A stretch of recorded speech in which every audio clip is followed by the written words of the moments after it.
শক্তি সীমিত, ধারণ ক্ষমতা সবই সীমিত। এটা দিয়ে আমার রবকে আমি দেখতে পাবো। হ্যাঁ, একদিন দেখা দেবেন তিনি, একদিন দেখা দেবেন তিনি, যেদিন কিনা ভাইয়ের অবস্থা বলল সবচেয়ে বড় নিয়ামত হবে ওই আল্লাহ তাআলাকে দেখা। কাদেরকে আল্লাহ দেখা দেবেন? এই দুনিয়াতে যারা হুকুমওয়ালা জিন্দেগি যাপন করবে, আল্লাহ তাআলাকে যারা না দেখে মেরে দুনিয়াতে জীবন যাপন করে বিদায় হবে, তো আল্লাহ তাআলা কিয়ামত দিন তাদেরকে দেখা দিবেন। হাদিসের মধ্যে আসছে আনতুম সাল্লাল্লাহু আলাইহি ওয়াসাল্লাম কামা তারাউনাল কামারা ফি রুয়ায়াতিল বাদর লা তুদামু ফি রুয়ায়াতি। তোমরা তোমাদের রবকে, কত বড় আনন্দের বিষয় হবে বলেন, তোমরা তোমাদের রবকে ওইভাবে দেখবে যেমন পূর্ণিমার চাঁদকে তোমরা দেখো এবং দেখতে কোনো ভিড় জন্মায় না, ঠিক তোমরা তোমাদের রবকে ওই রকম দেখতে পাবে। তো বলেন এর চেয়ে বড় তো ভাগ্যবান যে আল্লাহ তাআলাকে আমরা না দেখে ইবাদত বندگی করতেছি, যে আল্লাহকে না দেখে সেজদা দিতেছি, যে আল্লাহ তাআলাকে না দেখা আমার সর্বাবস্থা আপাত মস্তক তার গোলামের মধ্যে আমি লাগাইতেছি সব সময়ের জন্য। মাথার চুল থেকে নিয়ে পায়ের তালু পর্যন্ত পুরো দেহকে আল্লাহ তাআলার গোলাম হিসেবে আমি ব্যবহার করতেছি। কোনো বিষয়ে আমি কোনো স্বাধীনতা এর মধ্যে আমি খাটাইতেছি না। তো আল্লাহ তাআলা আমাকে সেই দিন আল্লাহকে দেখার সুযোগ আল্লাহ দিলেন। কত বড় ভাগ্যের ব্যাপার বলেন। এই জন্য সর্বপ্রথম যে জিনিস সেটা হলো যে আমার রব এবং আমার বানাওয়াকে চিন্তা। এখন কেমনে চিনবো?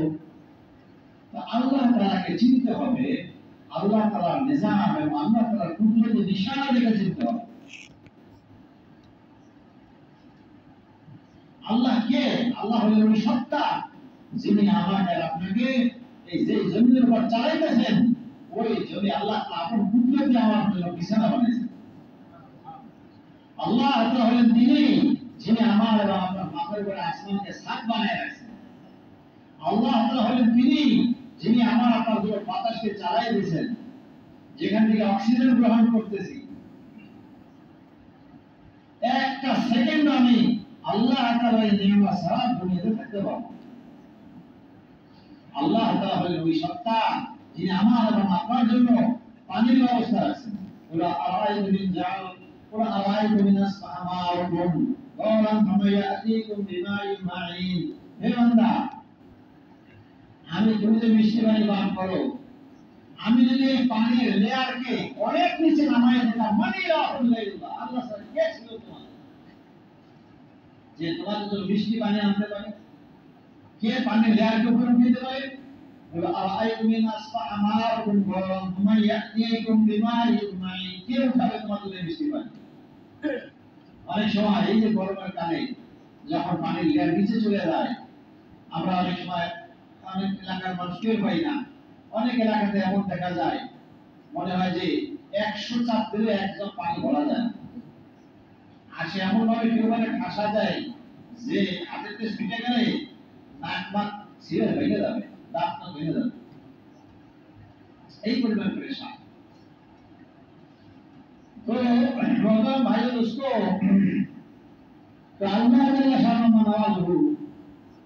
আমাকে আর আপনাকে অক্সিজেন চালাইতেছেন, বৃষ্টির পানি পান করাইতেছেন, হ্যাঁ, আমাকে আর আপনাকে মধুর নিদ্রা ঘুম আমাকে দান করতেছেন, দুই পায়ে আল্লাহ তাআলা চালাইতেছেন, দেখার শক্তি, বলার শক্তি, চলার শক্তি, শোনার শক্তি, বুঝ শক্তি, আকল বুদ্ধি সব কে দিয়েছেন?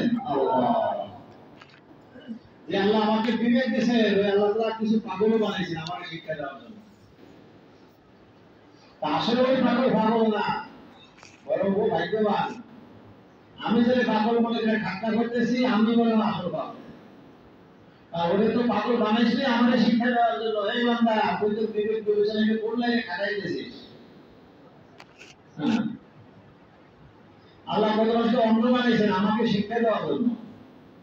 আমি যদি শিক্ষা গ্রহণ করতাম তাহলে আমার এই চোখের মধ্যে স্বাধীনতা খাটাইতাম না, এই চোখ দিয়ে আমি হুকুমালা জীবন যাপন করতাম। আমি যদি ভাই দোস্ত বুঝব আমার কানকে আমি স্বাধীনতা ব্যবহার করতে পারতাম না। কত মানুষকে আল্লাহ পয়রা কানে শোনে না। তো আমার যদি বুঝ থাকতো তাহলে আমি আমার শ্রবণ শক্তিকে বিভিন্ন জায়গায় ব্যবহার করতাম না। আল্লাহ আমাকে বাক শক্তি দিয়েছেন, কথা বলার শক্তি দিয়েছেন। যদি আমি এই বাক শক্তিকে আল্লাহ গোলাম হয়ে থাকি, তাহলে আমার এই বাক শক্তি এটা আমার মন করে আমি ব্যবহার করতাম না। কারণ মুমিন যে কথা বলবে বড় হিসাব করে বলবে। আমার এবং আপনার যারা দিনের নামে চলতেছে, আমাদের সবচেয়ে বড় গুনাহ হলো অহেতুক কথা কাজ। অহেতুক যেই কথা করা না দুনিয়ার লাভ আছে না আখিরাতে লাভ আছে, যেই কাজের করা না দুনিয়ার লাভ আছে না আখিরাতে লাভ আছে। যেই সময় আমি এমন কাজে ব্যবহার করতেছি না এই সময়ের ব্যবহার করার দ্বারা আমার দুনিয়ার কোনো লাভ হইতেছে না আখিরাতের কোনো লাভ হইতেছে।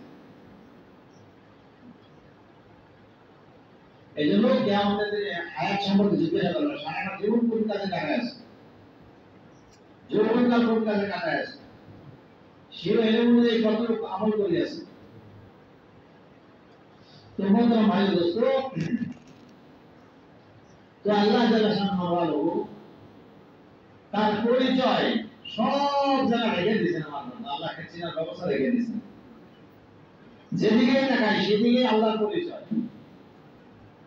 আসমান আল্লাহর পরিচয় দিতেছে, জমিন আল্লাহর পরিচয় দিতেছে, সূর্য আল্লাহর পরিচয় দিতেছে, চাঁদ আল্লাহর পরিচয় দিতেছে, তারকারা আল্লাহর পরিচয় দিতেছে, গাছপালা ফল ফুল সব কিছু আল্লাহ তাআলার পরিচয় দিতেছে।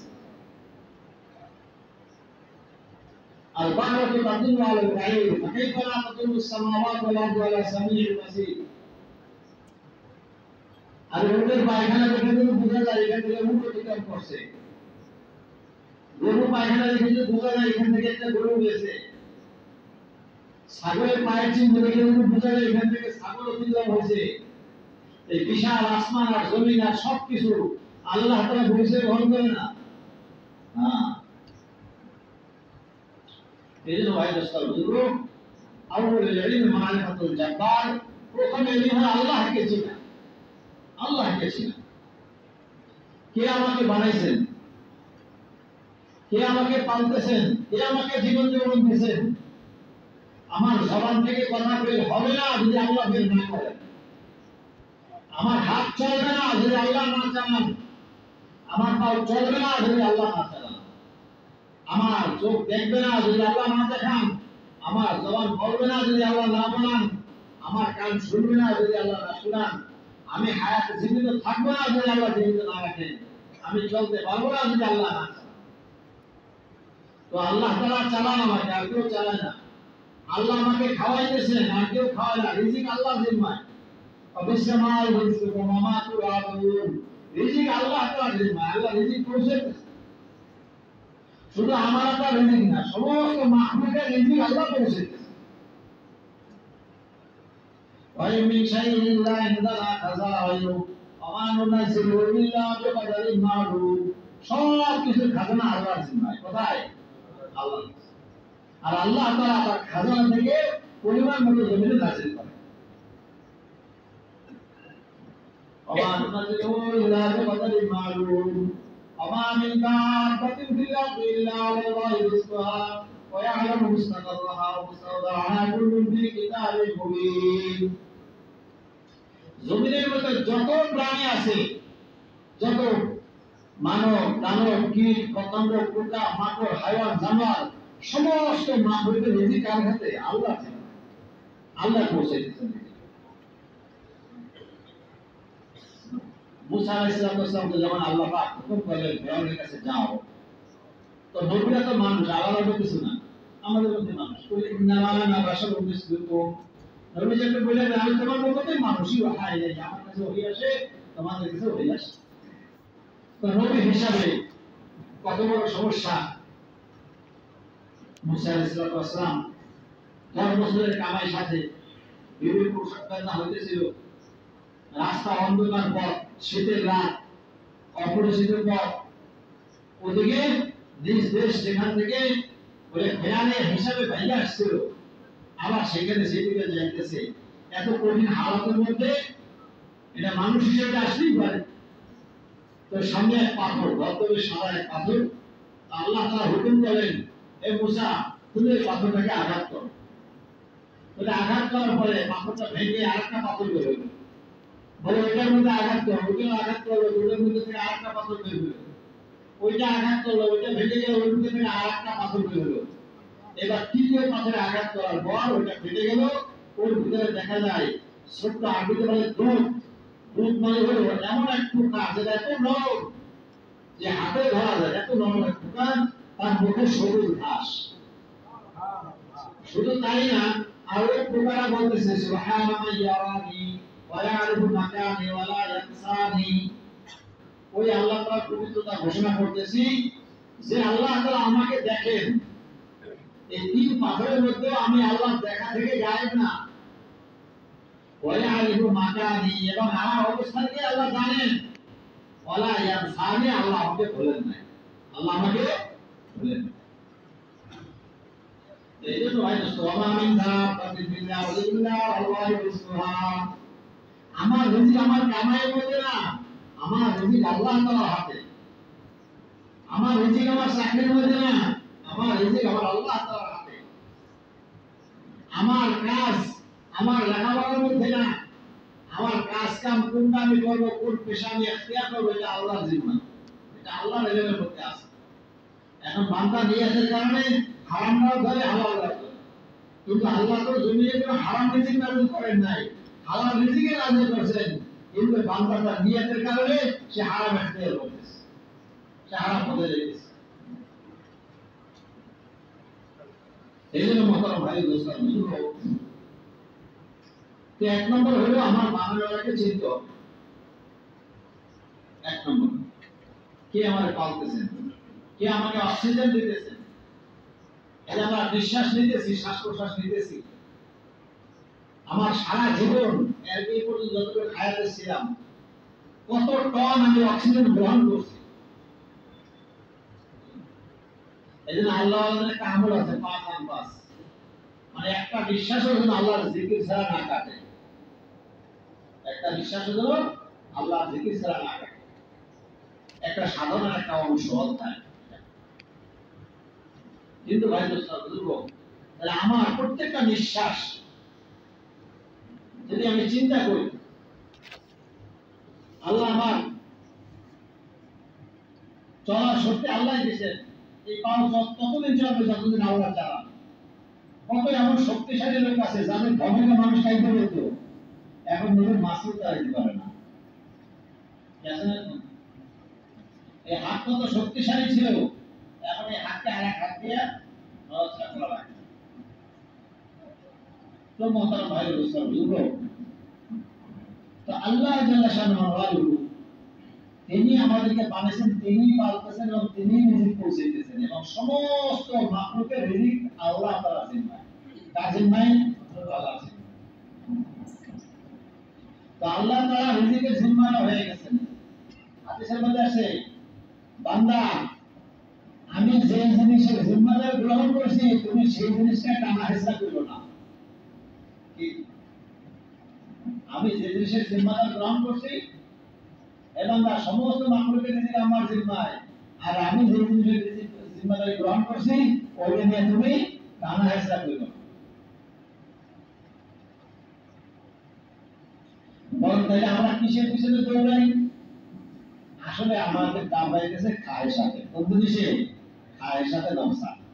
এই নফস আমাদেরকে দাম বাইতেছে, খায়ের সাথে নফসা। বলে ভাই দোস্ত বুঝবো, এখন এই খায়ের সাথে নফসানি এইটা প্রাধান্য পাওয়ার কারণটা কি? এটা প্রাধান্য পাওয়ার কারণ হলো ওই রফসাহি জিন্দেগি থেকে সরে আসার কারণে খায়ের সাথে প্রাধান্য পায়। তো এই জন্য আল্লাহ তাআলা সবচেয়ে বড় নিয়ামত নবীকে দুনিয়াতে পাঠানো আমাদের জন্য, আর আসমানি কিতাব নাজিল করার, বান্দার হেদায়েত পথ প্রদর্শনের জন্য, হুকুমালা জিন্দেগি বান্দার জন্য নাজিল করা। তো আল্লাহ তাআলা আমাদের দুনিয়াতে হুকুমালা জিন্দেগি দিয়েছেন, খায়েশাতার জিন্দেগি না। বরং দুনিয়াতে বান্দা তার খাহেশের মধ্যে হুকুম তালাশ করবে, এজন্য আল্লাহ দুনিয়া বান্দারে সুযোগ দিয়েছেন। কারণ আল্লাহ তাআলা তার মাখলুক 3 রকম আল্লাহ বানাইছেন। একটা হলো ফেরেশতাদের স্তর। আল্লাহ তাআলা তাদেরকে খায়েশা দেন নাই। খায়েশা মানে যে সমস্ত চাহিদাগুলো আছে, খাওয়ার চাহিদা, ঘুমের চাহিদা, যৌবন চাহিদা, এই যত চাহিদা আছে, এই চাহিদা এটা ফেরেশতাদের মধ্যে আল্লাহ পয়দাই করেন না।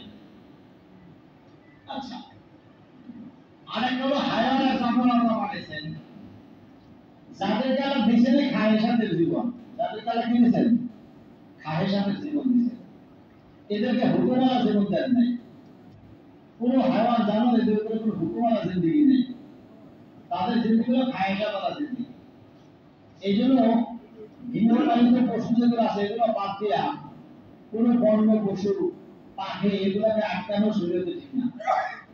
কারণ আল্লাহ আমাদের স্বাধীন জীবন দিয়েছে দুনিয়ায়। কথা বুঝে গেছে ভাই? তো এখন আল্লাহ তাআলা মানুষকে উভয়টা সমন্বয় দান করছেন। আল্লাহ তাআলা মানুষকে কি দিয়েছেন? খাহেশাত দিয়েছেন, আবার খাহেশাতের বিপরীতে হুকুমওয়ালা জিন্দেগি দিয়েছেন। খাহেশাতের বিপরীতে কি দিয়েছেন? হুকুমওয়ালা জিন্দেগি দিয়েছেন। বান্দা যখন খাহেশাতের মোকাবেলায় হুকুমওয়ালা জিন্দেগি যাপন করবে, তখন এই বান্দার মর্যাদা ফেরেশতাদের উপরে চলে যাবে।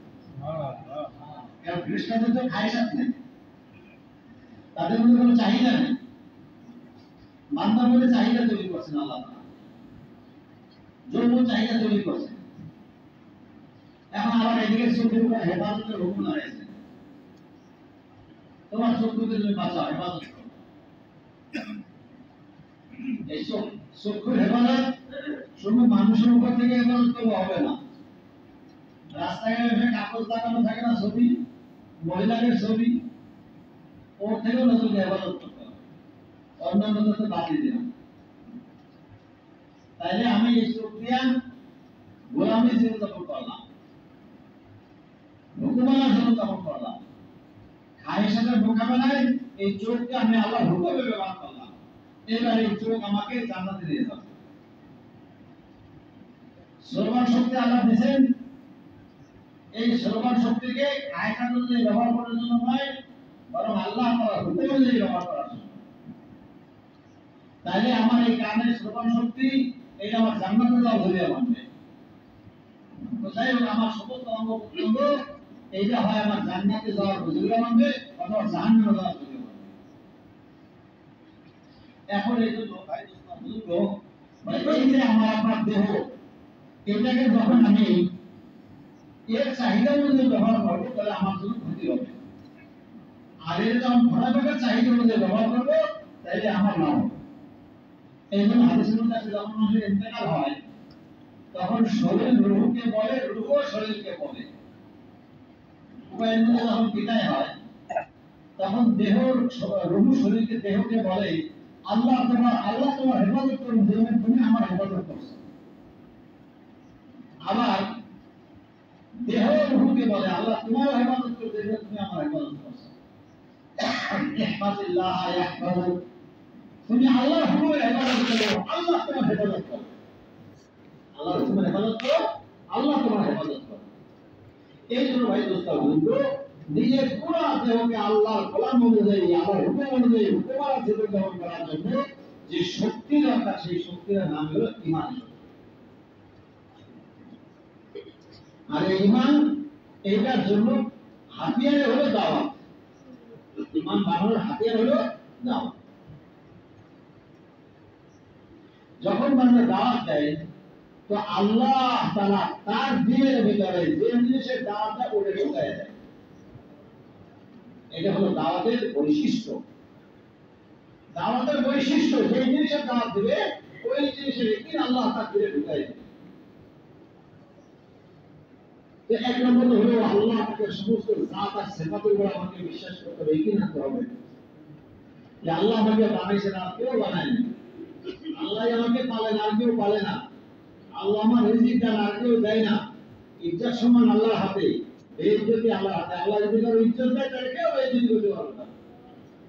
আল্লাহ তাআলা জেলখানায় রেখেও ইজ্জত দিতে পারে। আল্লাহ পাক ইউসুফ নবী আলাইহিস সালাম ওনাকে কি করছিলেন? জেলখানার মধ্যে ইজ্জত দিয়েছেন না? আল্লাহ যদি কারো বেইজ্জত করেন তো ক্ষমতার মসনদের মধ্যে রেখেও আল্লাহ বেইজ্জত করতে পারেন। নমরুদকে আল্লাহ বেইজ্জত করছেন, ফেরাউনকে আল্লাহ বেইজ্জত করছেন। মালদার সম্পদের মালিক কারণকে আল্লাহ তাআলা বেইজ্জত করছেন, অপমান করছেন। আল্লাহ যদি কাউকে ইজ্জত দেয়, আল্লাহ পাক তাকে বেইজ্জতের নকশায় ইজ্জত দিতে পারে, আর আল্লাহ তাআলা যদি কাউকে বেইজ্জত করে তার ইজ্জতের নকশার মধ্যে ইজ্জত করতে পারে। তো সব কিছু করার জাত আল্লাহ। তো ভাই দোস্ত বুঝব, আল্লাহ যাকে চান বাদশা বানান, যাকে চান ফকির বানান, যাকে চান বাদশা বানান, যাকে চান ধনী বানান, যাকে চান গরিব বানান। তো সব কিছু করার জাত আল্লাহ। মালিক আল্লাহ তাআলা, রিজিক আল্লাহ তাআলা, ইজ্জত আল্লাহর হাতে, বেইজ্জতি আল্লাহর হাতে, সুস্থতা আল্লাহর হাতে, অসুস্থতা আল্লাহর হাতে। সুস্থতা ওষুধের মধ্যে নাই, ডাক্তারের হাতে নেই, সুস্থতা আল্লাহ তাআলার হাতে। ইবনে মাসউদ রাদিয়াল্লাহু তাআলা আনহু, আব্দুল্লাহ ইবনে মাসউদ রাদিয়াল্লাহু তাআলা অসুস্থ হয়ে গেছেন। সাহেব বলতেছেন যে ডাক্তার নিয়ে আসবো। তিনি বলতেছেন ডাক্তারই তো আমাকে অসুস্থ করছে। কি বলছেন? ডাক্তারই তো আমাকে অসুস্থ করছে। এই জন্য মত ভাই বুঝলো, আল্লাহ তাআলা যাকে চান সুস্থ করেন, যাকে চান আল্লাহ অসুস্থ করেন। যাকে চান আল্লাহ হায়াত দেন, যাকে চান আল্লাহ মওত দেন। আল্লাহ যদি কাউকে হায়াতে বাঁচায় রাখেন, দুনিয়ার সমস্ত শক্তি মিলে তাকে মারতে পারবে। দুনিয়াতে না আসুক, সমস্ত রাষ্ট্রীয় ব্যবস্থা ব্যবহার করা হয়েছে, রাষ্ট্রীয় শক্তি ব্যবহার করা হয়েছে মুসা ইসলাম যেন দুনিয়াতে না আসুক। কিন্তু আল্লাহ তাআলা চাইছেন তো মুসা ইসলামকে যখন চাইছেন তখনই দুনিয়া পাঠাইছেন। আবার ওই ফেরাউনের ঘরে লালন পালন করছেন, সেই ফেরাউনই চাইছিল যে মুসা দুনিয়াতে না আসুক, আল্লাহ তার ঘরে তাকে লালন পালন করছেন। আল্লাহ তাআলা কোনো নিয়ম নেই, যা চান তাই করেন। আল্লাহ চালানোর জন্য চলাচল রাস্তা প্রয়োজন নেই, আল্লাহ চাইছেন তো পানি গেলে রাস্তা বানাই দিয়েছেন। মুসলমান সাহাবীদের জন্য পানি গেলে রাস্তা বানাই দিয়েছেন। মুসা ইসলাম তার কওমের জন্য আল্লাহ তাআলা ওই পানির নিচ দিয়ে রাস্তা করে দিয়েছেন। আল্লাহ যদি চালান, বান্দা আল্লাহ যদি চালানোর ফয়সালা করেন, তো যে কোনো অবস্থায় আল্লাহ চালাতে পারেন। আবার আল্লাহ যদি কোনো জিনিসকে বিপক্ষে ব্যবহার করেন, তো সবই আল্লাহ সৈনিক। বাতাসকে যদি আল্লাহ সৈনিক হিসেবে ব্যবহার করেন, তাহলে বাতাসই আল্লাহ সৈনিক। কারণ বিরুদ্ধে যদি আল্লাহ বাতাসকে ব্যবহার করতে চান, তো বাতাসে আল্লাহ আমাদের সৈনিক, সেনাবাহিনী।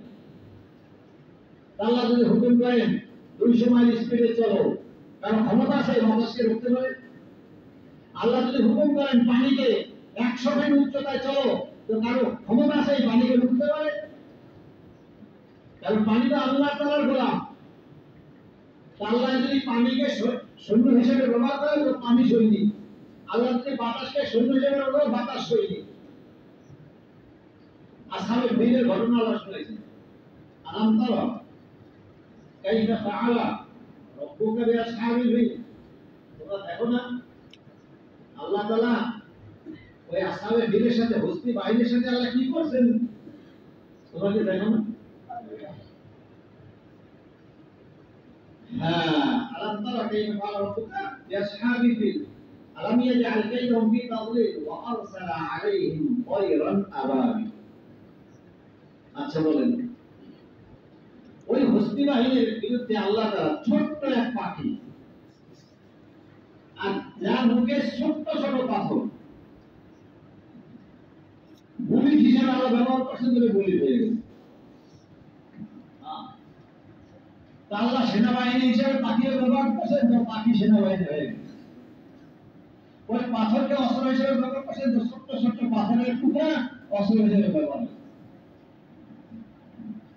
তো আল্লাহ তাআলা কোন যা খুশি তাই করতে পারেন, যা খুশি করতে।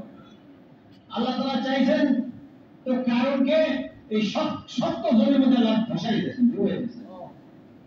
আল্লাহ কোন নিয়ম দিন, আল্লাহ চাইছেন তো যে মুসা ইসলামকে জ্বলন্ত আগুনে, ইব্রাহিম ইসলামকে জ্বলন্ত আগুনে পুড়ে ফেলার সিদ্ধান্ত নিয়েছে, আল্লাহ তাআলা ওই আগুনকেই ইব্রাহিম ইসলামের জন্য সবচেয়ে শান্তির ঠিকানা বানিয়ে দিয়েছে।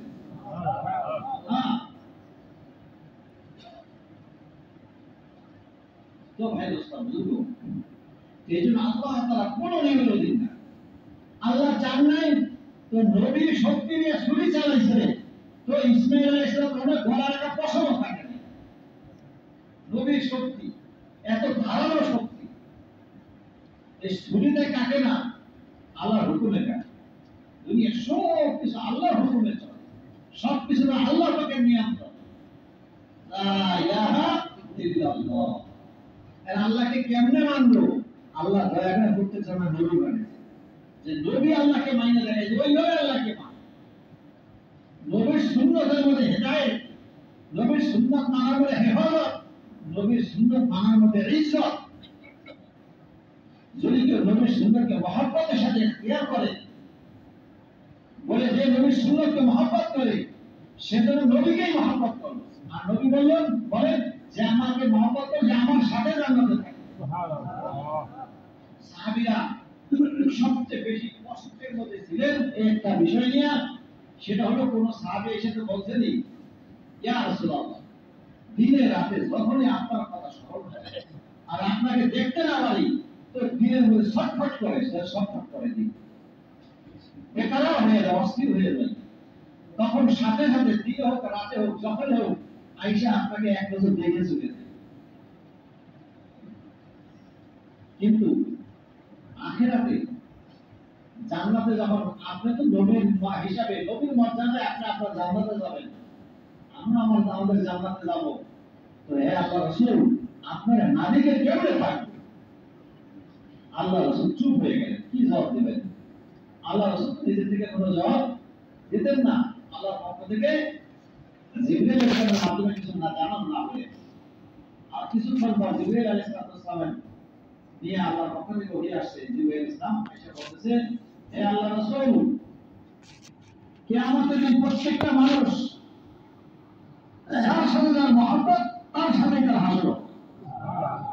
সাহাবীরা এই হাদিস নিয়ে এত আনন্দিত হয়েছেন, দুনিয়াতে আল্লাহ তাআলা আর কোনো নিয়ামত ওই পরিমাণ আনন্দিত হন নাই। এখন এই নবীর মহব্বত আমার দিলের মধ্যে কতটুকু আছে, এই নবীর কি পরিমাণ কুরবানি, এই নবীর কি পরিমাণ কুরবানি, এবং নবীর জিন্দেগি কত বরকতওয়ালা জিন্দেগি। যখন কিনা গ্রাম্য ধাত্রীরা বাচ্চাদেরকে নিতে আসে দুধ পান করানোর জন্য, যাদের সাওয়ারি শক্তিশালী ছিল তারা তো খুব দ্রুত আসে আরবের সম্পদশালী লোকের বাচ্চাদেরকে নিয়ে গেছে দুধ পান করানোর জন্য। মা হালিমা সাদিয়া রাদিয়াল্লাহু তাআলা উনিও দুর্বল, ওনার সাওয়ারিও দুর্বল, আস্তে আস্তে সবার পিছনে আয়েশা দেখে কোনো বাচ্চা কাচ্চা না, এই এতিম মোহাম্মদ আছে, হ্যাঁ এই মোহাম্মদ আছে, তা ফিরে যাবো, চল এই এতিম বাচ্চাকেই নিয়ে যাই। ওই এতিম বাচ্চাকে যখন কোলে নিছে, কোলে যখন নিছে, তো আল্লাহ তাআলা তার কুদরত দিয়া বলে যে হালিমা সাদিয়া রাদিয়াল্লাহু তাআলা শারীরিক যে দুর্বলতা ছিল সব দূর করে দিয়েছে। পেটের মধ্যে দুধ ছিল না, দুধ এসে গেছে। সাওয়ারির গায়ে শক্তি ছিল না, সাওয়ারি শক্তিশালী হয়ে গেছে। যিনি আসার সময় সবার পিছনে ছিল, এবার সবার আগে উনি চলে যেতেছে। সবাই বলে, কি ব্যাপার রে, কি ব্যাপার হালিমা সাদিয়া, যে সবার পিছনে আসছিল, কেউ সবার পিছনে দুর্বল, আর এখন সে সবার আগে চলে যেতেছে, ব্যাপারটা যে নবী হবে এখনো হয় নাই, যে নবী হবে শিশু এখনো, তো তাকে পরে ধারণ করছে। আর ধারণ করার সাথে সাথে যদি হালিমা সাদিয়া রাদিয়াল্লাহু তাআলা জিন্দেগীর শরীরের মধ্যে এত বরকত হইতে পারে, শক্তির মধ্যে বরকত, দুধের মধ্যে বরকত, সওয়াবের মধ্যে বরকত। ভাই দোস্ত বুঝলো, এমন কি বলে যে ভাই দোস্ত মুহাম্মদ সাল্লাল্লাহু আলাইহি ওয়াসাল্লাম বলে যাওয়ার সাথে সাথে আল্লাহ তাআলা তার পুরো জিন্দেগিকে বরকত দিয়ে ভরে দিয়েছেন। তো ওই নবীকে যে নবুয়ত দিয়েছেন আল্লাহ তাআলা, সেই নবুয়তের কাম যদি কেউ করে, আর ওই নবীকে যে সুন্নাত আর যে তরিকা আল্লাহর পক্ষ থেকে দিয়েছে, সেই তরিকাগুলিকে ইখতিয়ার করে, তার জিন্দেগিটা কেমন বরকতওয়ালা হবে। যেমন সাহাবীদের জিন্দেগি কত বড় বরকতওয়ালা হয়েছে। এক এক সাহাবী উম্মতের হেদায়েতের জন্য তারা হলেন নক্ষত্র, এক এক সাহাবী। কিসের কারণে? বলে হুজুর সাল্লাল্লাহু আলাইহি ওয়াসাল্লামের শতভাগ অনুসরণ করার কারণে। হুজুর সাল্লাল্লাহু আলাইহি ওয়াসাল্লামের শতভাগ কোন বিষয়ে, একটা বিষয়ে আল্লাহ রাসূল সাল্লাল্লাহু আলাইহি ওয়াসাল্লাম যা করতেন তার একটা জিনিস তার ব্যতিক্রম করেন নাই। বুঝলেন? আসুক আর না আসুক। এই জন্য ভাই দোস্ত বুঝবো, আল্লাহ তাআলা কোরআনের মধ্যে এই কথা বলতেছেন, নবীকে আপনি বলে দেন তোমরা যদি আল্লাহ তাআলাকে ভালোবাসো তো আমার ইত্তেবা করো, আল্লাহ তাআলা তোমাদের ভালোবাসবে, তোমাদের গুনাহ মাফ করে দেবে। কুনতুম তুহিব্বুনা আল্লাহ ফাত্তাবিউনি, নবীজি আপনি বলে দেন যে তোমরা যদি আল্লাহকে ভালোবাসো তো আমার ইত্তেবা করো, ইউহিব্বুকুমুল্লাহ, আল্লাহ তোমাদের ভালোবাসবে, তোমাদের গুনাহ মাফ করে দিবে। আল্লাহ হলেন গফুর রহিম। আল্লাহ তাআলা কুদরত আর শক্তিকে নিজের পক্ষে নেওয়ার হাতিয়ার আল্লাহ আমাদের সবাইকে দিয়েছে। ধনী গরিব, গ্রামের শহরের, সুন্দর কালো, ব্যবসায়ী চাকরিজীবী, মহিলা পুরুষ, সবার হাতে আল্লাহ তাআলা আল্লাহর কুদরত থেকে নেওয়ার আসবাব দিয়েছে, চাবি দিয়েছে। যে কেউ আল্লাহর কাছ থেকে দিতে পারে। আল্লাহর সাথে কারো আত্মীয়তার সম্পর্ক নেই। আল্লাহ তার, যে আল্লাহ হয়ে যায়। আল্লাহ কার? যে আল্লাহ হয়ে যায় আল্লাহ তার। তবে আল্লাহ কার? যে আল্লাহ হয়ে যায় আল্লাহ তার।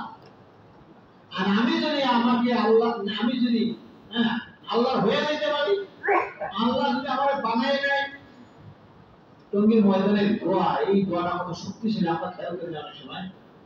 अल्लाह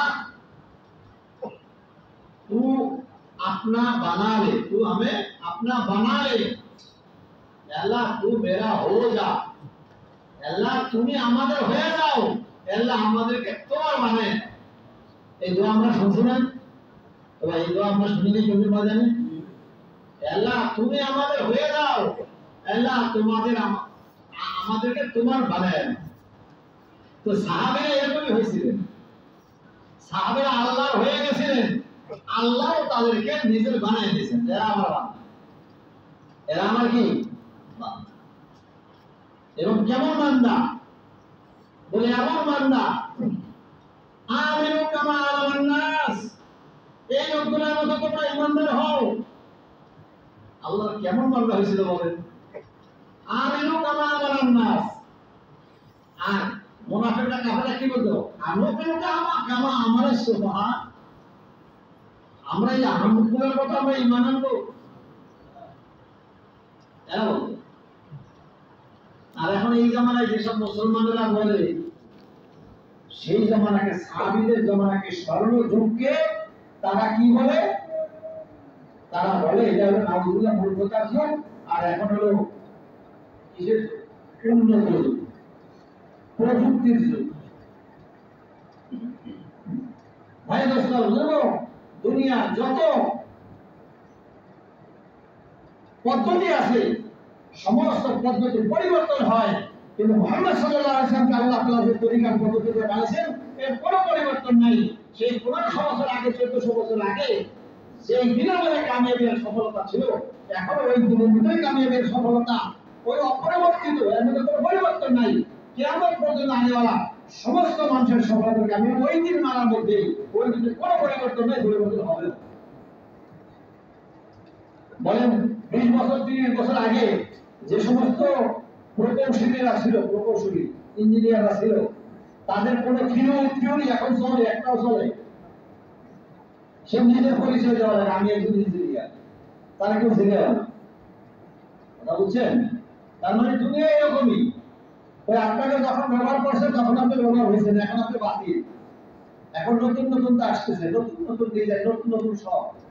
20-30 বছর আগে যে চিকিৎসা চলতো, সেই ডাক্তার এখন চলতেছে না, এখন সব নতুন ভাবে হয়েছে, সব নতুন। কিন্তু দিন যেটা মুহাম্মদ সাল্লাল্লাহু আলাইহি ওয়াসাল্লাম নাযিল হয়েছে সেটাই আছে, সেটাই থাকবে কিয়ামত পর্যন্ত। এই যে মুহতারাম ভাই, হুজুর সাল্লাল্লাহু আলাইহি ওয়াসাল্লামের বলেছে আল্লাহ তাআলা জাত কুদরত থেকে নেওয়ার জন্য আল্লাহ তাআলার পক্ষ থেকে যে দিন দেওয়া, যে হুকুম দেওয়া হয়েছে, যে চাবি আমাদেরকে দেওয়া হয়েছে, সেটা হলো নামাজ। এটা কি? নামাজ। একজন সাহাবী, মহিলা পুরুষ বাচ্চা এমন ছিল না যাদের সম্পর্ক আল্লাহর সাথে এরকম ছিল না যে তারা আল্লাহর কাছ থেকে যে কোনো মাসলা হল করে নেয়। কিন্তু সমস্যার সমাধান হয়েছে, কিন্তু তাদের জীবনে অনেক কোরবানি দেওয়া লাগছে, হালাত এমন আসছে যে আসছে জমা থেকে মাথা রাসূলুল্লাহ, হে আল্লাহ রাসূল, আল্লাহর সাহায্য কখন আসবে? খাবার ভুলে গেছে, পানি ভুলে গেছে, পরনে কাপড় নাই, গায়ে জুতা স্যান্ডেল নাই,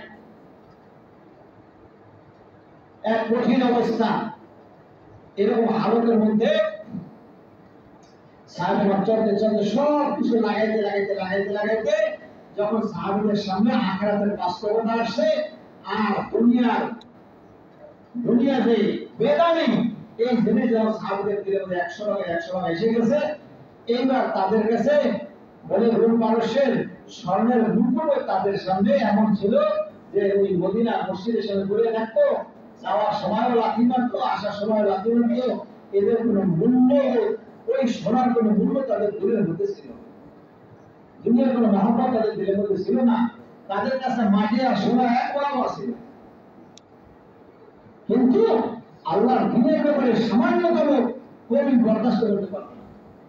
আরো তারা চাইলে কিছু দিন হয় না, খাই দিনের মধ্যে কমে আসবে, আমি জিন্দা থাকবো আমার মতো হইতেই পারে।